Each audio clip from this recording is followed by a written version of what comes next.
Hello students, welcome to TSN school class 11 mathematics. Geometric progression के questions किए थे हमने सम ऑफ n टर्म्स के, और ज्योमेट्रिक मीन मैंने आपको बताया था कि कोई दो पॉजिटिव नंबर्स हैं अगर a और b, तो इनके बीच में अगर मैं रूट a b करके एक नंबर डाल देती हूँ तो ये a रूट a b और b ये तीनों किस में होंगे? ज्योमेट्रिक प्रोग्रेशन में होंगे। अब इससे रिलेटेड जो एग्जाम्पल है वो देखते हैं। Insert three numbers between 1 and 256 so that the resulting sequence is a GP। 1 और 256 के बीच में मुझे तीन नंबर इस तरह से डालने हैं कि जो रिजल्टिंग सीक्वेंस है वो क्या बना है? एक ज्योमेट्रिक प्रोग्रेशन बना है। तो मुझे पता है कि हम नंबर्स कैसे डालते हैं, GN इज इक्वल्स टू इस वाले फॉर्मूले से हम डालते हैं। तो मैं मान लेती हूँ let G1 G2 and G3 be three numbers between 1 and 256। G1 G2 G3 तीन नंबर्स हैं 1 और 256 के बीच में, such that 1, G1, G2, G3, 256 is a GP। ये सब मिलके क्या बना रहे हैं? एक GP बना रहे हैं। लेकिन अब मेरे को सिर्फ 1 पता है और 256 पता है, यानी फर्स्ट टर्म इज़ A, यानी A की वैल्यू मुझे पता है कितनी है? 1 है। और यहाँ पे मुझे R की वैल्यू नहीं पता है ना, एक तो कॉमन रेशियो। तो उसके लिए मैं क्या करूँगी स्टूडेंट्स?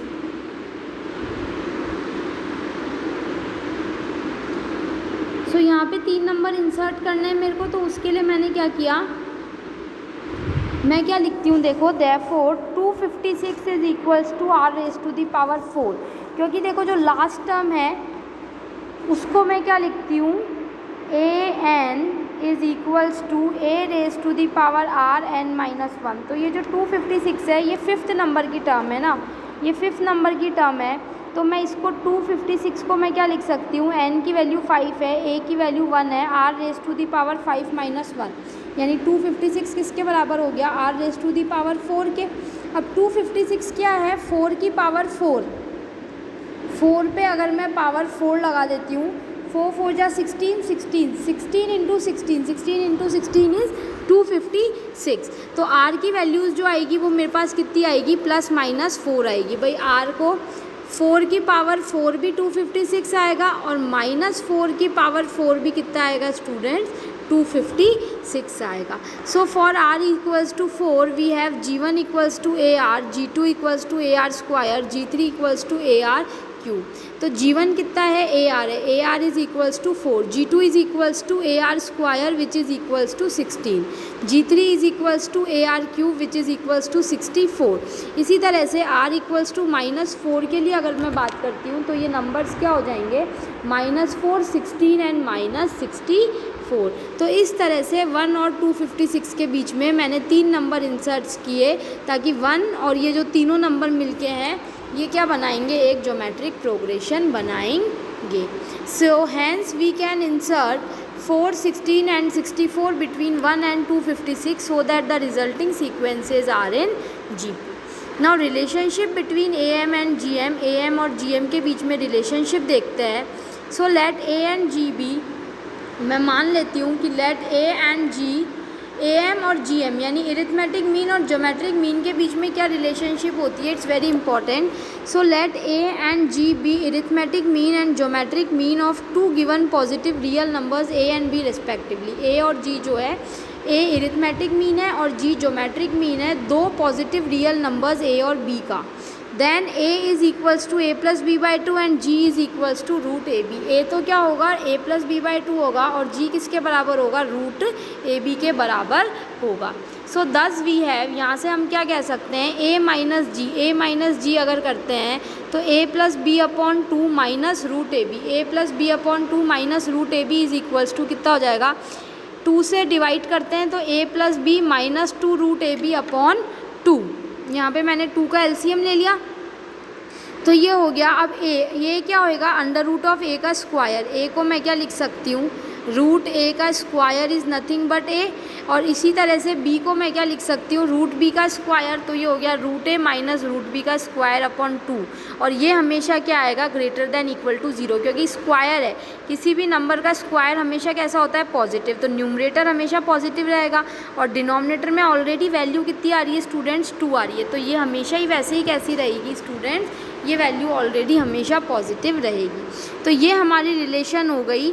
यहाँ से हमको क्या मिला कि a माइनस जी जो है वो हमेशा greater than equal to zero है। इसका मतलब जो a है वो हमेशा g से कैसा रहेगा, बड़ा या फिर बराबर रहेगा। From one we obtain the relationship a is greater than equal to g। Clear है स्टूडेंट्स। इसी से अब जो इससे रिलेटेड एग्जाम्पल है वो एग्जाम्पल हम ट्राई करते हैं। एग्जाम्पल क्या कह रहा है, एग्जाम्पल नंबर 18 है, if am and gm of two positive numbers a and b are 10 and 8। यानी एक तो मेरे को am दे रखा है, am कितना दे रखा है 10 और gm मुझे कितना दे रखा है 8। और यहाँ से मुझे पता है कि जो इरिथमेटिक मीन है ना वो हमेशा ज्योमेट्रिक मीन से क्या होता है, बड़ा होता है।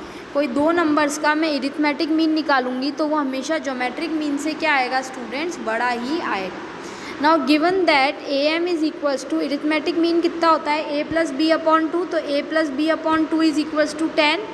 और जी एम क्या होता है, root A B is equals to 8। तो फ्रॉम 1 एंड 2, एक फर्स्ट और सेकंड से हम क्या कह सकते हैं, a plus B equals to कितना हो गया 20। यहाँ पे जैसे ही मैं इसको क्रॉस मल्टीप्लाई करती हूँ तो a प्लस बी मेरे पास कितना हो जाएगा स्टूडेंट्स 20। तो a plus B is equals to 20 and root A B is equals to 8। Root A B equals to 8 है तो मैं इसका स्क्वायर कर लेती हूँ तो ए बी कितना हो जाएगा मेरे पास 64। So putting the value of a and b from 3 and 4 in the identity,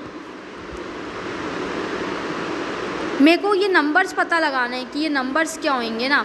तो मैं इस आइडेंटिटी में वैल्यूज़ रखती हूँ, a माइनस बी का square is equals to a plus B का स्क्वायर माइनस 4ab। जैसे ही मैं इसके अंदर इसकी वैल्यूज़ रखूँगी यहाँ से मुझे क्या मिलेगा, देखो अब ये आइडेंटिटी कैसे आई, a माइनस बी का square is equals to a plus B का square minus 4ab। So a minus B के स्क्वायर को अगर मैं खोलती हूँ तो क्या आएगा, a square minus 2ab plus B square, ये वैल्यूज़ आएंगी। और a प्लस बी का स्क्वायर खोलते हैं तो a प्लस बी का स्क्वायर अगर मैंने खोला तो क्या आता है, a square plus 2ab plus B square. अब यहाँ पे मेरे को माइनस चाहिए, यहाँ प्लस आ रहा है तो इसमें से माइनस 4ab कर देती हूँ, है ना। तो मेरे को यहाँ से माइनस 4ab होते ही माइनस 2ab मिल जाएगा। इसीलिए मैंने इस आइडेंटिटी को इस फॉर्म में लिखा कि a माइनस बी का square is equals to a plus B का square minus 4ab। So putting the values of a and b from 3 and 4 in the identity, a minus b का square is equals to a plus b का square minus 4ab, we get a minus b का square मुझे कितना मिल गया, a plus b का square यानी 20 का square, 20 का square is 20 into 20 that is 400 minus 4ab यानी 64 into 4, 400 minus 256 which is equals to 144। तो a माइनस बी का स्क्वायर किसके बराबर आ गया, 144 के। अब 144 किसका स्क्वायर होता है, 12 का, है ना। 12 का स्क्वायर इज़ 144 एंड माइनस 12 का स्क्वायर इज़ ऑल्सो 144। तो a minus B is equals to कितना आ गया स्टूडेंट्स, प्लस माइनस 12। तो 3 और 5 को जैसे ही मैं सॉल्व करूँगी यानी एक इक्वेशन तो मेरे पास हो गई a plus B equals to 20 और एक हो गई a plus B equals to 20 और एक बार ले लेती हूँ a minus B is equals to 12। b से b कैंसिल हो गया, 2a कितना हो जाएगा मेरे पास 32 यानी a मेरे पास कितना हो जाएगा स्टूडेंट 16। तो जब मैं यहाँ पे प्लस 12 लेती हूँ तो a 16 आएगा। अब a 16 आ गया, इसमें 16 रख देती हूँ तो a कितना हो जाएगा 20 minus 16, 20 minus 16 is equals to 4। Clear है। अब एक बार नेगेटिव साइन लेते हैं, a plus B is equals to 20, a minus B is equals to minus 12, ये कैंसिल आउट हो गया। 2a किसके बराबर आ गया 8 के, इसका मतलब a कितना आ गया 4, a 4 आ जाएगा और b कितना आ जाएगा 16। तो a और b की वैल्यूज़ क्या क्या हो सकती है, a 4 होएगा तो b को 16 होना पड़ेगा और a अगर 16 होएगा तो b को कितना होना पड़ेगा स्टूडेंट्स 4 होना पड़ेगा। तो यहाँ हमने relationship between am and gm की भी बात कर ली। तो अभी तक हमने arithmetic progression, arithmetic mean, geometric progression, geometric mean और एक relationship between am and gm। उसमें मोस्ट इम्पॉर्टेंट होता है कि a is greater than equal to g, ये हमको बिल्कुल अच्छे से याद रखना है। और इससे रिलेटेड जो एग्जांपल्स थे वो मैंने आपसे डिस्कस किए। अब जो इसमें एक्सरसाइज के क्वेश्चंस है, काफ़ी सारे क्वेश्चंस है, इसमें 32 क्वेश्चंस है। तो एक्सरसाइज के इन क्वेश्चंस को आप एक बार अच्छे से गो थ्रू कीजिए, इनको अच्छे से समझिए, ट्राई कीजिए, उसके बाद में इसके आपको जो सॉल्यूशंस है वो मैं बाद में प्रोवाइड कराऊंगी। पहले आप इनको एक बार अच्छे से ट्राई करो, तब तक मैं भी इनके सॉल्यूशंस नोट डाउन करती हूँ। फिर उसके बाद जैसे यहाँ तक नॉर्मल जो मैंने आपको बता दिए थे वो थे, जो पीछे हैं वो सम के और कुछ क्वेश्चंस फिर इसमें मिक्स हो गए होंगे कि एएम और जीएम वाले सारे, मतलब arithmetic mean, geometric mean, sum of GP, AP, है ना। तो नीचे जो है वो मिक्स टाइप के क्वेश्चंस भी होंगे। सो इनको अपन अच्छे से एक बार ट्राई करते हैं। लास्ट एक्सरसाइज बच रही है आपकी, वो सम ऑफ एन स्पेशल टर्म्स है, वो हम नेक्स्ट क्लास में डिस्कस करके फिर इस चैप्टर को फटाफट से वाइंड अप करेंगे। सो स्टूडेंट्स मिलते हैं नेक्स्ट क्लास में। Thank you.